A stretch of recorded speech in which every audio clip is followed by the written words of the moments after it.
Olá, empreendedor. O assunto dessa semana é separação de patrimônios, né? Separar o patrimônio pessoal do patrimônio empresarial. Nós queremos colocar então alguns motivos, nós vamos comentar 3 pontos, né? Tanto que justificam o porquê separar isso, quais os interesses legais de fazer isso e quais também os interesses pessoais de fazer isso, as vantagens gerenciais. Então, a primeira questão é por que separar o patrimônio pessoal do patrimônio empresarial. Primeiro, existe uma necessidade legal, né? A empresa, uma vez constituída, ela é uma pessoa jurídica, ela tem personalidade, então ela precisa ter um patrimônio próprio, que normalmente esse patrimônio tem início com o capital, ou seja, o valor que você investiu no seu negócio. Esse valor é o patrimônio da empresa. E esse ponto é importante comentar. O empreendedor, ele é proprietário da empresa, mas a empresa é uma pessoa jurídica que tem o seu próprio patrimônio. Dessa forma, por exemplo, a mesa, o estoque, eles pertencem à empresa e não ao empreendedor. O caixa da empresa, o dinheiro que está em caixa, na conta bancária da empresa, também pertencem à empresa e não ao empreendedor.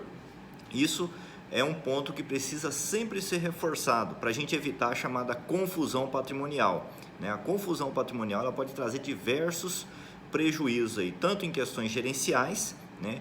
Dificultando o gerenciamento da sua empresa, complicando a sua gestão de fluxo de caixa, fazendo com que a empresa não seja tão eficiente quanto ela poderia ser, tanto em outro aspecto mais tenebroso, que é o aspecto legal, que nós não vamos adentrar muito nesse vídeo de hoje, mas que pode trazer sérias consequências quando fica misturado o patrimônio da empresa e o patrimônio da pessoa física, do seu titular, do seu sócio proprietário. Pois bem, o outro ponto que nós queremos comentar é, beleza, temos que fazer essa separação, mas como? Como é que você vai conseguir separar o seu patrimônio do patrimônio da empresa, né?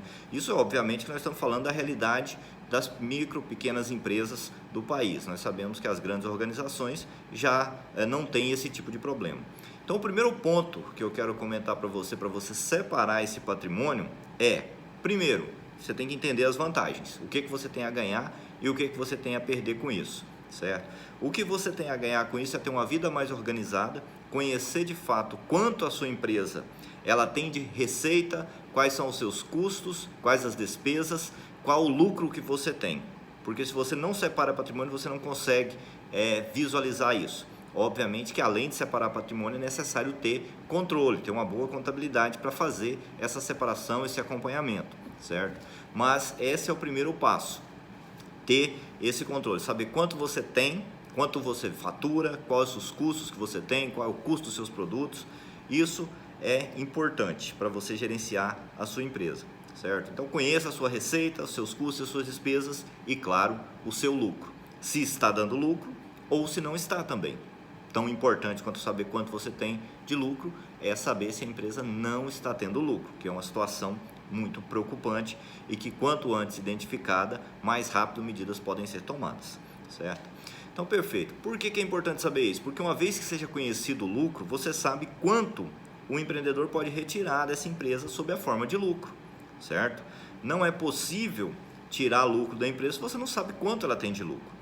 É muito comum a gente ver no interior do Brasil, no nosso país de uma forma geral, pessoas que não conseguem fazer uma retirada fixa da empresa, mas a empresa paga a parcela do carro, paga a escola dos filhos, paga as despesas de casa, enfim. Ele não pega o dinheiro propriamente dito, mas todas as despesas são pagas pela empresa. E isso muitas vezes, devido à correria do dia a dia dos empresários, que nós sabemos que é uma rotina extremamente puxada, a pessoa às vezes não tem noção de quanto ela ganha efetivamente, certo? E isso causa um grande prejuízo no patrimônio da pessoa física. O seu planejamento financeiro, quando você não tem com clareza quanto você ganha, ele fica extremamente prejudicado, porque você não consegue fazer planos de longo prazo, certo? Então é importante saber isso. O que a empresa tem de receita, né, de faturamento, o que ela tem de despesa, o que ela tem de lucro e o que você pode efetivamente tirar todo mês do lucro. Lembrando que o empresário, ele retira dinheiro da empresa de duas formas, certo? Ele retira dinheiro da empresa através do seu prolabore, que é a remuneração por estar gerenciando a empresa, ou seja, se você está dedicando seu tempo para gerenciar a empresa, você tem direito a uma remuneração. Essa remuneração, da mesma forma que se você contratasse um gerente, um gestor para sua empresa, você iria pagá-lo, você vai pagar a você mesmo por estar gerenciando a sua empresa. Essa remuneração é chamada de prolabore, certo? Essa retirada prolabore é uma das formas do empreendedor retirar dinheiro da empresa. A outra forma é através do lucro. A empresa apurou lucro, depois de pago o prolabore e todas as outras despesas, esse lucro, uma parte dele pode ser distribuído para o proprietário ou para os sócios. E aqui eu quero abrir um parêntese. A melhor maneira de você começar a organizar a sua empresa nesse sentido de separar o patrimônio do que é dela, do patrimônio que é seu, se você tem uma empresa individual, é imaginar que você tem um sócio, certo? Você trabalhar na sua empresa como se você tivesse um sócio, um terceiro que faz parte do negócio. Por que isso? Porque quando você tem um sócio, que não é seu cônjuge, você não tem como você pagar o boleto da escola na empresa. Por quê? Porque o seu sócio não tem nada a ver com as suas despesas. Não tem como você pagar a parcela do seu cartão de crédito na conta da empresa, porque é uma conta sua, não é do seu sócio e nem da empresa.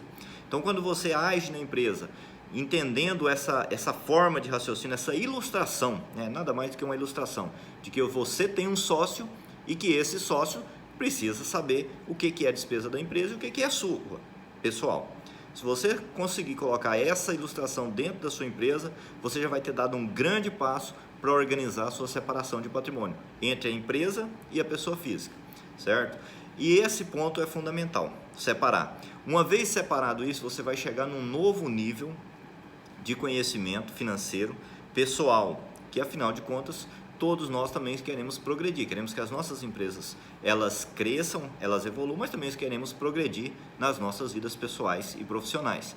E a partir do momento que você separou o patrimônio, que você sabe qual é a sua retirada prolabore, por estar gerenciando a empresa, e nesse caso o ideal é que você imagine quanto alguém receberia para administrar essa empresa tão bem quanto eu faço. Esse é um bom parâmetro para definir qual o valor que deve ser a sua retirada prolabore, certo? Obviamente que ajustes vão ser feitos dependendo de cada caso, mas esse seria um bom ponto de partida. Feito isso, quanto a empresa tem de lucro? Apurou o lucro da empresa, eu vou retirar todo esse lucro, 80% do lucro, 50% do lucro, depende da realidade de cada caso. Obviamente que se a sua empresa está em expansão, está em crescimento, recomenda-se que você retire menos lucro e uma boa parte desse lucro seja reinvestido, certo? Mas se a sua empresa já está bem posicionada no mercado, não tem mais tanta necessidade de capital, não tem mais tanta necessidade de reinvestimento, você pode retirar uma parte maior. Não se deve retirar todo o lucro da empresa, porque isso pode prejudicar o crescimento da organização, certo? Além de ser sempre vantajoso ter reservas na empresa, reservas de caixa, reservas para que a empresa possa tanto superar dificuldades, quanto para crescer e aproveitar boas oportunidades que venham a surgir, ok? E na pessoa física o impacto disso uma vez que você conheça a sua renda com clareza, você vai chegar a uma outra definição que vai te ajudar a progredir muito mais rápido, que é a sua definição de padrão de vida. Que padrão de vida você pode ter? Aquele que a sua renda te proporciona, certo? Isso é importante estabelecer porque o padrão de vida que a pessoa deve levar, e eu digo deve porque é uma escolha de cada um, isso é muito particular, mas financeiramente falando, o padrão de vida que você deve ou pode levar, ele depende da sua renda e não do seu patrimônio. Então é quanto de dinheiro, quanto de fluxo financeiro você tem mensalmente ou trimestralmente, é que vai definir o seu padrão de vida, o padrão de vida que você pode levar de forma sustentável, ou seja, um estilo de vida que pode ser levado e sustentado a longo prazo, sem causar prejuízo para a empresa, sem causar prejuízo para terceiros, certo? E sem causar um endividamento.